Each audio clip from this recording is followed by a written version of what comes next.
Hello friends, আমি সঙ্গীতা। আমি নিয়ে এসেছি আবার একটা নতুন ব্লগ। যেখান থেকে অষ্টমী শেষ করেছিলাম সেখান থেকেই আবার নবমী শুরু করি। যেহেতু অষ্টমী আর নবমী এবারে প্রায় একদিনেই ছিল, আর এই ঠাকুরকে ভোগ দেওয়া শুরু হলো, অষ্টমীর ভোগ শেষ করেই শুরু হলো নবমী পুজো। এই আরতি চলছে। অষ্টমী পুজোর আরতির পরেই শুরু হবে সন্ধি পুজো। সবাই আমরা ভেতরে লাইন করে দাঁড়িয়ে গেছিলাম যে সন্ধি পুজোর মোমবাতি দিয়ে প্রদীপগুলোকে জ্বালাতে হবে। আমি কোনোবার সন্ধি পুজো অত ভালো করে করতে পারি না, বা উপোস করতে পারি নাই বলা ভালো। যেহেতু সন্ধ্যের সময় সন্ধি পুজোটা থাকে, অত লম্বা উপোস আমি আগেই বলেছি আমার শারীরিক কারণে আমি পেরে উঠি না। তো সেই জন্য এবার দেখলাম যে একদম অষ্টমীর পরে পরেই সন্ধি পুজো রয়েছে, প্রায় 12টার মধ্যেই সব কিছু শেষ হয়ে যাবে। তো আমি একটা চান্স নিলাম যে দেখি করতে পারি কিনা, এবং সফল হলাম। এবং এখানে দাঁড়িয়ে আছি যে আরতিটা শেষ হলেই যখন বিভিন্ন রকমের মানে কাজকর্ম শেষ করে যখন সন্ধি পুজোর কাজ শুরু হবে, তখন তাতে হাত লাগাবো আর মোমবাতি দিয়ে এই প্রদীপগুলোকেও জ্বালাবো। আর এত সুন্দর লাগছিল এই মানে করতে পেরে। উপোস করতে পারি না, সব বন্ধু বান্ধবীরা উপোস করে দৌড়ে যায় সন্ধি পুজোর সময় শুরু হয়ে গেছে, আর আমি প্রায় একরকম চুপ করে পেছন দিকেই বসে থাকি প্যান্ডেলে। ভাবি যে আমি যে কি করব। অনেকেই বলে যে ঘরের পুজো কি করিস না, খাস না দাস না? তাও তো পুজো হয়, পুজো করিস, সন্ধ্যের সময় বৃহস্পতিবার পুজো দিস, সেরকমই প্রদীপ জ্বালাবি চল। কিন্তু আমার মনটা ঠিক মানে না, কারণ মানে খেয়ে দিয়ে প্রদীপ জ্বালানোটা আমি কোনো দিন করি না। কোনো জায়গায় কোনো কালী পুজোয় কিংবা দুর্গা পুজোয় কখনোই আমি প্রদীপটা জ্বালাই না, কারণ আমি মন থেকে মানতে পারি না। এই আরতির পর্ব চলছে।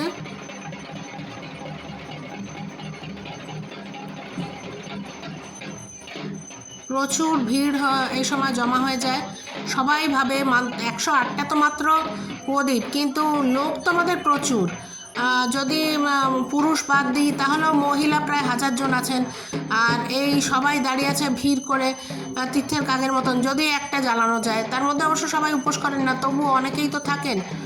আর মাত্র 108টা প্রদীপ। তো যাই হোক, আমি লাকি যে আমি জ্বালিয়ে দিতে পেরেছি। বাইরে বেরিয়ে সেই ছবিটা নিয়েছি। এত সুন্দর লাগে এই সব প্রদীপগুলো জানানোর পরে। সব সময় সব পুজোয়, যখন সন্ধি পুজোয় বা অন্য সময় কালী পুজোয় যখন এই প্রদীপগুলো জ্বালিয়ে দেওয়া হয়, অপূর্ব লাগে। আর মনে হয় যদি লাইটটা নিভিয়ে দেওয়া যেত তাহলে আরও সুন্দর লাগতো, কিন্তু সেটা তো আর করা উচিত না। পুজোর সময় লাইট কেন নিভিয়ে দেওয়া হবে আমার ওই অদ্ভুত চিন্তাভাবনার জন্য। তো এই দূর থেকেই দেখি আর ছবিটা নিয়েছি। এত সুন্দর লাগছিল, ভীষণ সুন্দর লাগছিল। আর তার মধ্যে আমি জ্বালাতে পেরেছি, 2টো প্রদীপ আমাকে জ্বালাতে দেওয়া হয়েছিল। তো আরোই মনটার মধ্যে একটা শান্তি। আর এই বান্ধবীদের তারপর আমাদের ফটো সেশন শুরু হয়ে যায়। এইখানে সব আমরা বন্ধুরা বান্ধবীরা সবাই ছবি তুলি।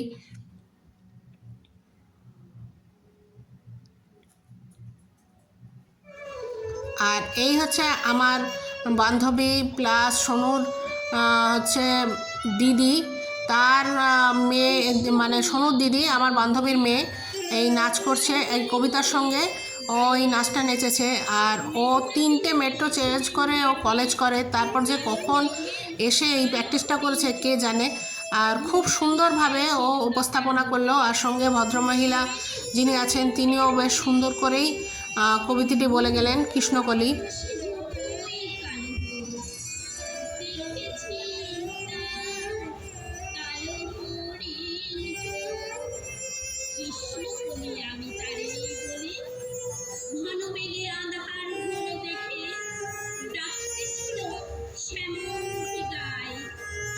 আমাদের শ্রুতি নাটক, আর ওর এই কবিতার ডান্সটা একটু আলাদাভাবেই আমরা করতে চাই। সবাই নাচ করে, গানের সঙ্গে গান করে, তার মধ্যে এইভাবে উনি একটু আলাদাই চিন্তাভাবনা করেন যে কবিতার সঙ্গে ও একটু নাচবে।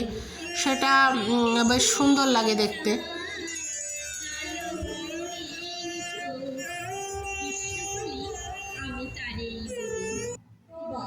এই যে আমাদের শ্রুতি নাটক যেটা বলছিলাম, মা ছেলে আমরা রাজস্থানে বসে প্র্যাকটিস করেছি। আর খুব লুকিয়ে লুকিয়ে করতে হতো, কারণ পাশাপাশি সব ঘর, আর এরকম চিল্লিয়ে প্র্যাকটিস করলে আর দেখতে হবে না। তাও একদিনকে আমি করছিলাম, আমার পাশের মেয়েটি চলে এসেছিলো যে আন্টি আপনার গলাটা এরকম লাগছে কেন? বাবারে রাত্রির হোক 10:30টার পর আমরা রিহার্সাল দিতাম। আর সৌমি তৃষা এর খুব নাম আছে, স্টার জলসায় ফার্স্ট হয়েছিল। ওকে আনা হয়েছিল নবমীর দিন, নবমীর রাতটা ও যাতে ও গান গায় আর আমরা বসে সুন্দরভাবে উপভোগ করতে পারি। আর ওর গলাটি ভীষণই মিষ্টি আর সুন্দর সুন্দর ওর গানের ডালি নিয়ে এসেছিল।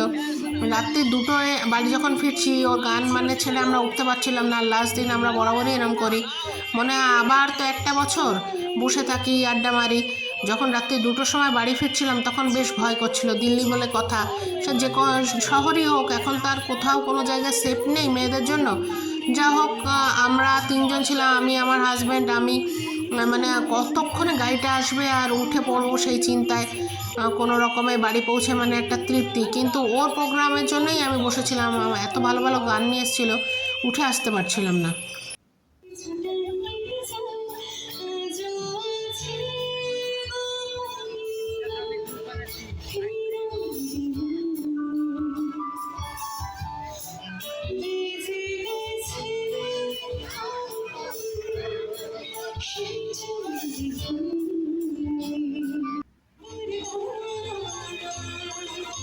প্রতিদিনই প্রায় কলকাতার কাউকে না কাউকে নিয়ে আসা হয়েছিল।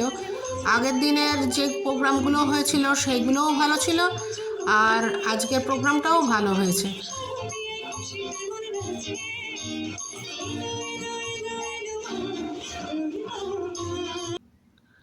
আর এই শেষে আবার একটা বছরের অপেক্ষা, তাই কিছু ছবি তুলে নেওয়া। আর এটা সকালবেলায় বাচ্চারা অবসর সময়ে নিজেদের মধ্যে টাইম স্পেন্ড করছিল। আর নবমীর খাওয়া দাওয়া খুবই ভালো ছিল, পোলাও ছিল। আর নবমী আমাকে দুহাত ভরিয়ে দিয়েছে। আমরা মা বেটা মিলে 3টে প্রাইজ পেয়েছিলাম সকালের বিভিন্ন অনুষ্ঠানে। এই রাত্রিবেলা সেই প্রাইজগুলো দেওয়া ছিল, সেটা আমরা নিচ্ছি। Thank you.